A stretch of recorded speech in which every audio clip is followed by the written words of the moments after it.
Como una pintura nos iremos borrando, como una flor nos iremos secando aquí sobre la tierra. La Cuenca de México. Transcurren los años del 1400.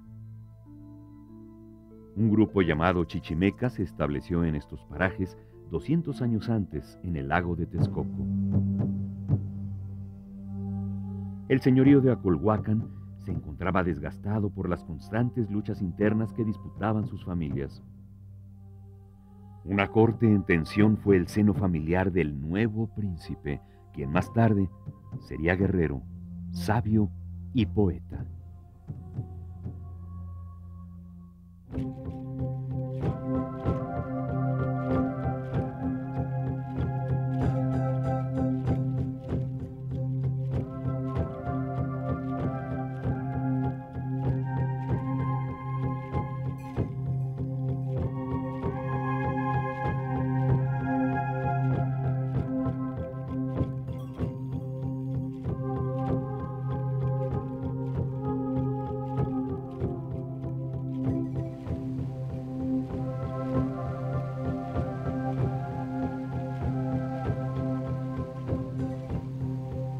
Coyote Ayunado es el significado en náhuatl del nombre de este niño, nacido el 28 de abril de 1402, Nezahualcóyotl. Hijo de Iztlizóchitl I y de Matlalcihuatzin, de linaje procedente de los señoríos de los Chichimecas, Acolhuas y de Tenochtitlan. Estirpes gobernantes y guerreras, pero siempre en disputa por el poder. Nezahualcóyotl desde muy joven vivió situaciones que marcarían sus pasos. A los 16 años se exilió con su padre de su natal Texcoco porque el señor de Azcapotzalco, Tezosomoc, usurpó su tierra.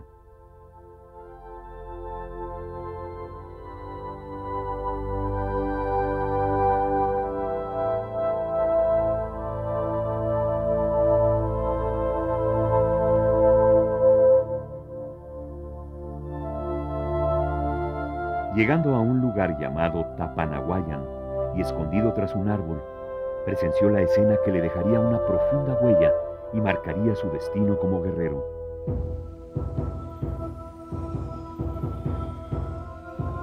Vio morir a su padre en manos del usurpador.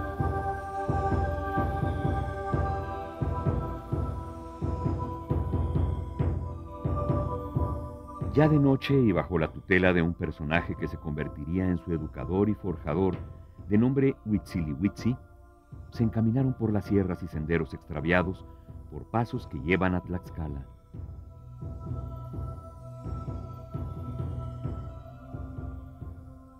Tezosomoc, no conforme con haber matado al padre, ofreció una recompensa a quien encontrara al príncipe vivo o muerto, lo que provocó que Nezahualcóyotl viviera ocultándose bajo diversos disfraces y por varios pueblos, lo que además le sirvió para mantenerse informado de los planes de su enemigo. Así anduvieron él y su maestro unas veces de leñadores, otras de extranjeros y unas más de campesinos.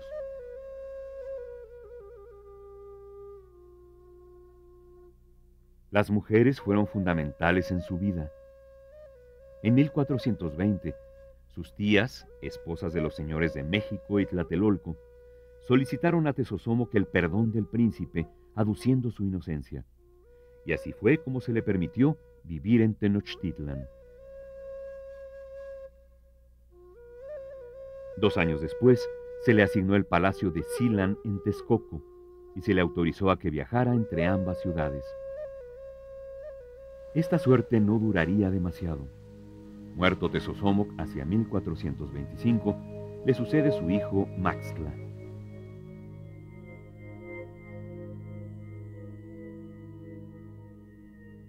Se reanudan las hostilidades al grado de que terminar con Nezahualcóyotl es un propósito para el nuevo heredero. Uno de los intentos para acabar con el príncipe se dio cuando regresó para interceder por la libertad de su tío Chimalpopoca, señor de México, quien se encontraba enjaulado por orden de Maxtla. Se le tendió una celada de la que logró escapar, pero el resultado fue el asesinato de Chimalpopoca.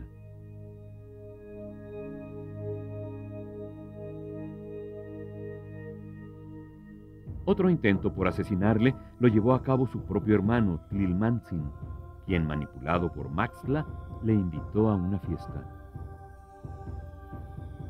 Nezahualcóyotl fue advertido de las intenciones fatales y se hizo sustituir por un campesino que se le parecía, quien perdió la cabeza a manos de un capitán que dio la noticia de la muerte y envió el despojo como prenda de trofeo a Maxtla. El enviado no esperaba encontrarse con Nezahualcóyotl vivo, quien le dijo: «Di a Maxtla que estoy enterado de sus traiciones y que pronto le haré conocer el poder de mi brazo». El príncipe madura su espíritu guerrero, y es entonces cuando el tiempo es crucial para su enemigo. Maxtla, por su parte, envía una tropa a Texcoco para prenderlo. Pero el guerrero huye de su palacio por una puerta falsa y se refugia en el bosque de Texcotzinco.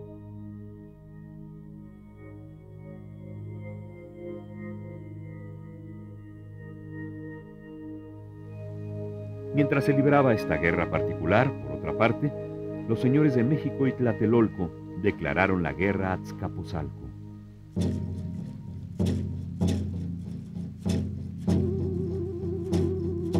La fama de Nezahualcóyotl se extiende. 15 días le bastaron para que reuniera fuerzas aliadas, y a partir del 4 de agosto de 1427 en Calpulalpan comenzó la guerra. Ese mismo día se apoderó de Otumba, se dirigió a Huexotla y al siguiente día expulsó de Texcoco a la guarnición de Maxtla. Fue una campaña victoriosa.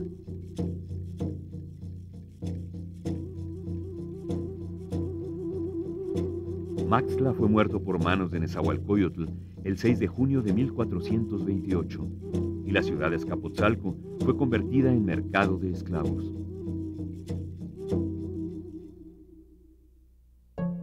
A pesar de estar imposibilitado aún para recuperar Texcoco, Nezahualcóyotl, a sus 26 años, era un hombre forjado en la guerra, un luchador incansable por recobrar sus derechos legítimos y por hacer justicia del asesinato de su padre. El guerrero dejó fluir otra parte de su esencia. Se trasladó a vivir al bosque de Chapultepec, al que sembró de ahuehuetes, pobló de animales de caza, construyó pozas y se dedicó al estudio y la meditación.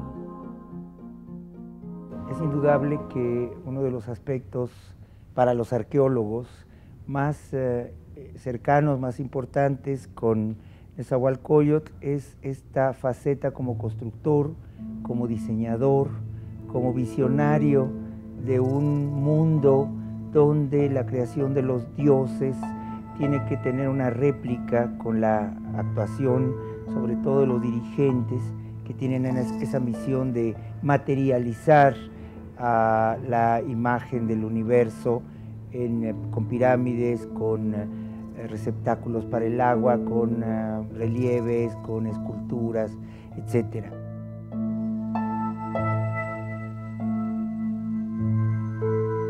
En Chapultepec y en el Texcotzingo tenemos otra de sus proyecciones como diseñador. Para Nezahualcóyotl entendemos, y también para la corona azteca, era muy importante vincularse con el mundo de la naturaleza vista como la creación de los dioses y los hombres precisamente con el deber de mantenerlos, limpiarlos, engrandecerlos. En ambos casos, tanto en el Texcotzingo como en Chapultepec, se trata de la montaña sagrada, del Altépetl, del Cerro de los Mantenimientos, del Cerro del Agua.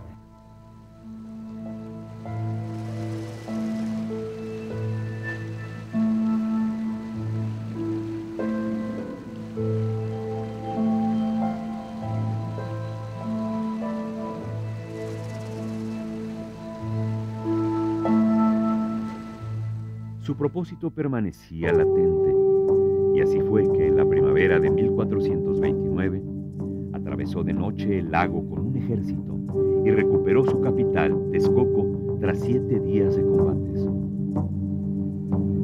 Esta victoria se realizó bajo la acción conjunta de Tenochtitlan, Texcoco y Tacuba, conocida con el nombre de Triple Alianza y pactada a mediados de 1431 entre Nezahualcóyotl, Itzcoatl y Totoquillautzin, señor de Tacuba.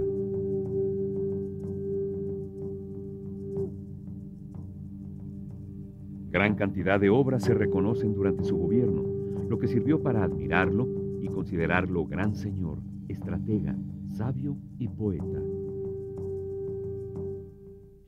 Entre sus decisiones dignas de admiración se encuentran el establecimiento de tribunales que juzgaban a nobles y plebeyos y la instauración de un tribunal de apelaciones. Instituyó consejos de instrucción pública, de guerra y de hacienda, y uno supremo, formado por 14 señores. Nombró para presidir estos organismos a 4 de sus hijos.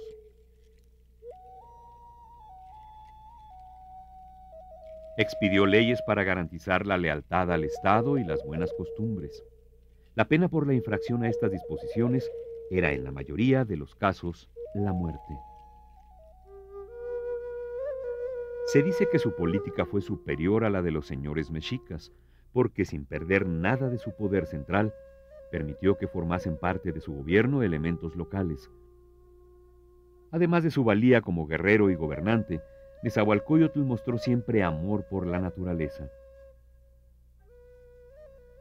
Protegió los árboles del bosque de Texcotzinco, en donde construyó su gran retiro imperial.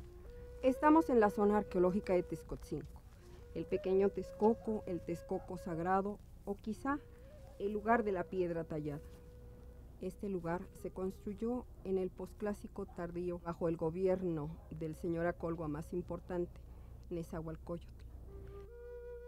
Y los nombres de las unidades que podemos visitar corresponden muchas veces a los nombres que los pobladores les han dado.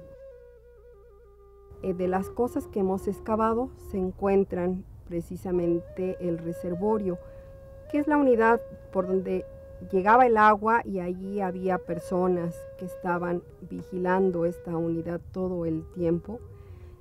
De ahí salía el agua, atravesaba la fuente A y después llegaba a un espejo de agua que estaba al frente del trono.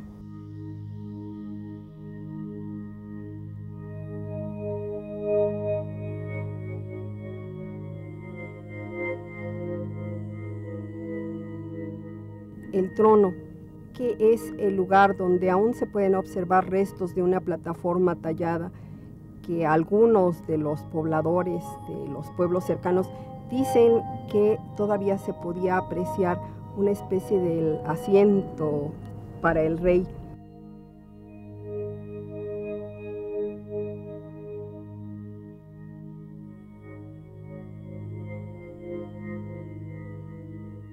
Más al poniente encontramos el llamado Baño de la Reina. Este es un gran depósito en donde aún se pueden apreciar el resto de una rana.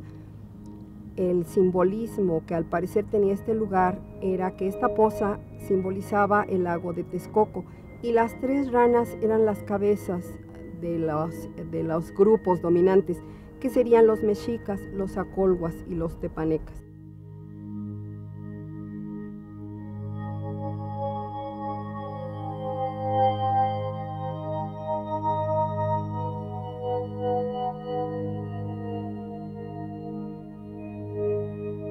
Luego también tenemos el Baño del Rey, que es una excelente unidad tallada en la roca.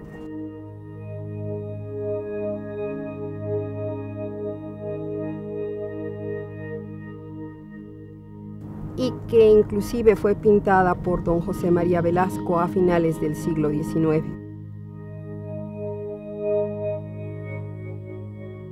Hacia el norte encontramos la unidad llamada como el Baño de las Concubinas.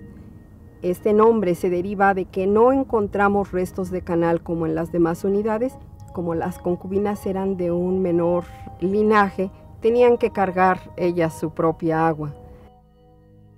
En la parte superior también excavamos el llamado Templo Oriente o Patio de las Danzas, que es una gran plataforma de más de 1000 metros cuadrados con diferentes niveles y en donde seguramente se llevaban a cabo ceremonias en donde acudían probablemente la alta nobleza texcocana.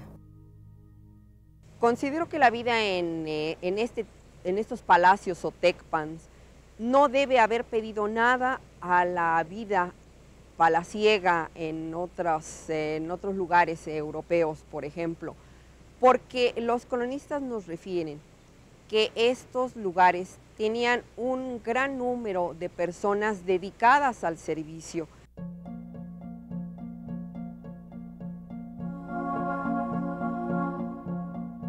En este sitio, las dos principales características que son el importante sistema hidráulico, ya que el agua se llevaba desde un manantial que está a 6 kilómetros al oriente del sitio, por una serie de canales tallados en el tepetate, por unos acueductos cuyos restos son realmente impresionantes, y la excelente talla en piedra de canales, escaleras, inclusive algunas habitaciones.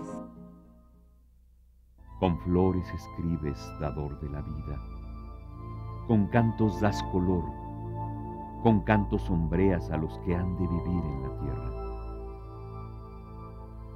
El amor y la guerra están unidos. Para Nezahualcóyotl, guerrero y amante, resultó más contundente aún. Hacia 1443 se enamoró perdidamente de la prometida del señor de Tepexpan. Para poseerla, lo mandó a una guerra florida en donde fue muerto. Se casó con la mujer haciéndola soberana. Procreó 2 hijos con ella. A uno lo mandó matar por haber violado las leyes. Y en 1464-1465 nació Netzahualpili, quien sería finalmente el sucesor.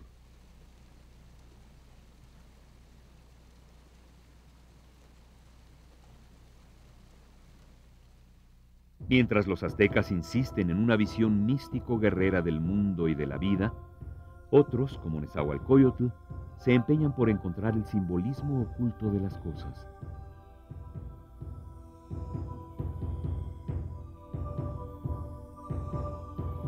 Su obra poética da nueva vida al mensaje del dios Quetzalcóatl, de un dios supremo, al que solo podía llegarse por el camino de la poesía, el simbolismo, y en una palabra, del arte.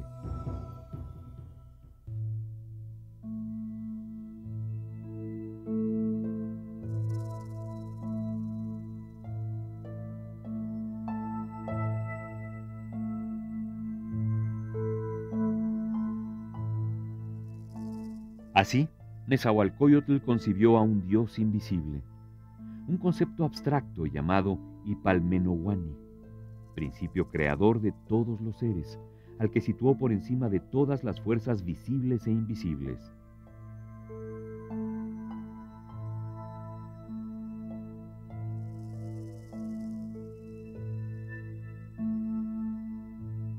Punto de partida en el pensamiento de Nezahualcóyotl parece haber sido su profunda experiencia del cambio y del tiempo, una apreciación del mundo y su universo, tal vez inculcada por su preceptor durante aquellas noches que pasaban contemplando las estrellas o ante el fuego, comentando las acciones de los hombres. La naturaleza despierta en él, y él despierta a la naturaleza. Yo, Nezahualcóyotl, lo pregunto: ¿acaso de veras se vive con raíz en la tierra? No para siempre en la tierra, solo un poco aquí.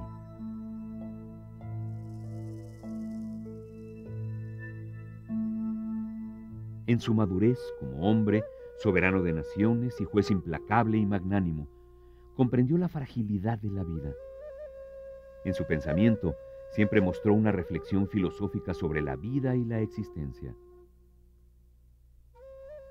¿A dónde iremos donde la muerte no existe?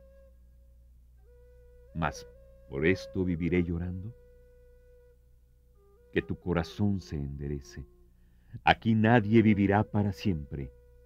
Aún los príncipes a morir vinieron. Hombre, poeta, y como tal, 1000 imaginaciones asaltaron su pensamiento, que también dudó de la realidad y de la existencia en este mundo, al grado de pensar que la vida era más bien un sueño.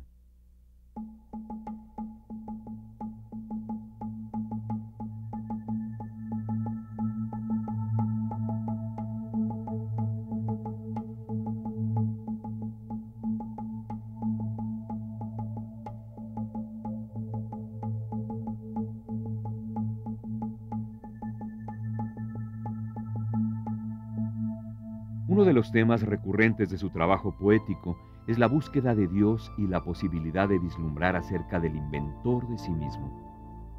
Expresa una lucha interna de su espíritu entre la ausencia de Dios y al mismo tiempo el sostener que el destino humano es buscarlo. Solo allá en el interior del cielo tú inventas tu palabra, dador de la vida. ¿Qué determinarás?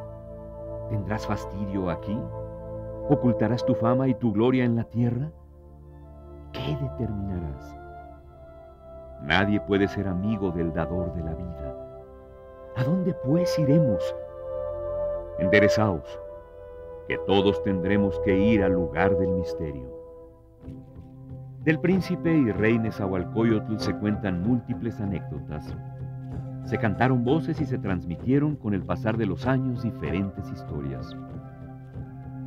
Fernando de Alba Ixtlilxóchitl, su nieto, afirma que a lo largo de su vida mató por su mano a 12 reyes, incluyendo a Maxtla. Participó en 30 batallas y nunca fue vencido ni herido. Nombró generales a 43 de sus hijos y al 44º lo mandó matar por soberbio y belicoso. Reunió a todos los sabios y filósofos de su tiempo y alcanzó a saber que había un solo Dios verdadero, al que llamó Tloquenahuaque. Castigó los delitos con rigor, especialmente a las personas de calidad, ya que habían de dar ejemplo a las demás.